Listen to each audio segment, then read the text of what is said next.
శ్రీ దుర్గా మల్లేశ్వర స్వామి వార్ల దేవస్థానంలో దసరా మహోత్సవం 2025 ఏర్పాట్లపై జమ్మిదొడ్డి వద్ద ఆలయ కార్యాలయంలో సమీక్షా సమావేశం జరిగింది.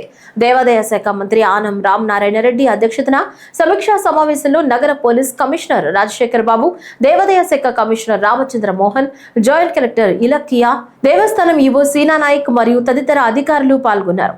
ఉత్సవాలకు విచ్చేసే భక్తుల సౌకర్యార్థం తీసుకుంటున్న చర్యలు, దసరా ఉత్సవాల్లో రద్దీ నియంత్రణ, క్యూలైన్ నిర్వహణలో సాంకేతికత వినియోగంపై ఉన్నత స్థాయి అధికారులతో మంత్రి సమీక్ష జరిపారు. సెప్టెంబర్ 22 నుంచి ఇంద్రకీలాద్రిపై జరగనున్న దసరా శరన్నవరాత్రి ఉత్సవాలలో 11 రోజుల పాటు 11 అలంకారాలలో దుర్గమ్మ దర్శనమివ్వనున్నారు. ఈ దసరాలో కమాండ్ కంట్రోల్ రూమ్ కీలకం కావాలని, తిరుమలలో భక్తుల రద్దీ నియంత్రణలో ఏ విధానం ఉందో అదే తరహా అనుసరించడానికి ప్రయత్నం చేయాలని, భక్తులకు సరైన సమాచారం అందించడానికి అన్ని చర్యలు తీసుకోవాలని మంత్రి ఆదేశించారు. మూలా నక్షత్రం రోజు ముఖ్యమంత్రి పట్టు వస్త్రాలు సమర్పించడానికి వస్తున్నారని, అన్ని ఏర్పాట్లు చేస్తున్నట్లు మంత్రి తెలిపారు.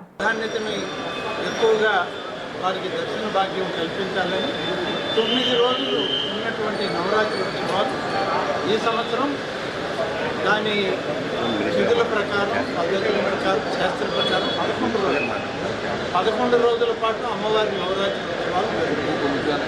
దీనికి పూర్తిగా రెవెన్యూ, పోలీస్, ఇతర అధికారులు, దేవాదాయ మున్సిపల్ అధికారులు అందరూ కలిసి దీన్ని విజయవంతం చేయడానికి ఇప్పటికే కొన్ని నిర్ణయాలు తీసుకున్నాం.